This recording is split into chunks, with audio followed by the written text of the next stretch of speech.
آیت اللہ دستغیر مسجد میں بیٹھے ہیں، اچانک میں ایک جوان آیا اور جوان نے آ کے اللہ اکبر اور نماز شروع کر دی۔ جیسے ہم لوگ نماز پڑھتے ہیں، ایک رکعت کے فوراً بعد دوسری رکعت، اور دوسری ختم ہو اس سے پہلے تیسری رکعت، اور تیسری مکمل نہ ہو اس سے پہلے چوتھی رکعت، ٹھیک ہے نا؟ اب اس سے اچھا ترجمہ تو میں نہیں کر سکتا، ٹھیک ہے؟ تو وہ سب ہو رہا تھا کہ اچانک آغا نے اس جوان کے نماز ختم ہونے کے بعد اسے بلا کے پوچھا تو کیا کر رہا تھا؟ اب آپ تو پڑھے لکھے لوگ ہیں، آپ کوشچن کا مطلب سمجھ سکتے ہیں کہ تو کیا کر رہا تھا۔ جب عالم دیکھ رہا ہے کہ وہ نماز پڑھ رہا ہے تو پوچھنا نہیں چاہیے، مگر پوچھنا اتنا مضبوط تھا کہ جوان سمجھ گیا کہ اس سچے عالم نے جو پوچھا ہے اس کا مطلب ضرور ہے۔ تو کیا کر رہا تھا؟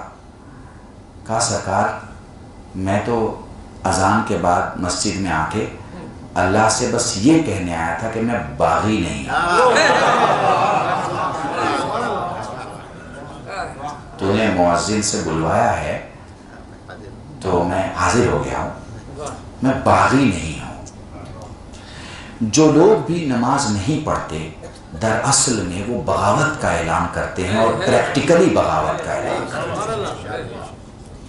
میں کوئی حوالہ نہیں دوں گا آپ کو کہ آپ نماز پڑھیں گے تو امام حسن خوش ہو جائیں گے اور امام حسین خوش ہو جائیں گے اور ائمہ خوش ہو جائیں گے اور یہ ہو جائے گا اور وہ ہو جائے گا، اور یہ سنیے میں آپ کو یہ حدیث سنا رہا ہوں اور یہ قول سنا رہا ہوں۔ نہیں، ایک نارمل سا فلسفہ سمجھ لیجئے۔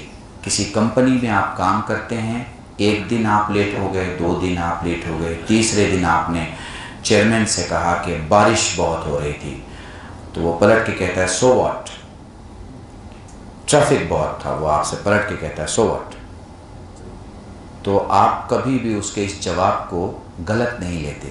آپ یہ کہتے ہیں صاحب کمپنی اس کی ہے، تنخواہ دے رہا ہے، سنبھال کے رکھا ہوا ہے، بچے پال رہا ہوں میں، گھر چلا رہا ہوں میں، اتنے بڑے شہر میں جی رہا ہوں میں، عزت کی روٹی کھا رہا ہوں میں، اتنا تو اس کا حق بنتا ہے کہ وہ مجھے بلائے اور میں وقت پہ جاؤں۔ اللہ اکبر، اللہ اکبر، اس سے پیارا انداز میرے پاس نہیں ہے، اس سے پیارا انداز میرے پاس نہیں، اتنا تو اس کا حق بنتا ہے۔ میں کتنے دن کہوں گا کہ آندھی چل رہی تھی، ٹریفک تھا، بس لیٹ تھی، بیوی نے ناشتہ نہیں بنایا تھا، بچے کو اسکول چھوڑ کے جانا تھا، گاڑی خراب ہو گئی تھی، تیل نہیں مل رہا تھا، جام میں پھنس گیا تھا، یہ ہو گیا تھا، وہ ہو گیا تھا۔ اس کے پاس بھی تو وقت ہے نا، وہ بھی تو کہہ سکتا ہے نا، جب چیئرمین ہو کے میں کھڑا ہوں تو کیوں نہیں آ رہا ہے؟ ٹھیک ہے نا، سمجھ لیجیے آپ بات کو۔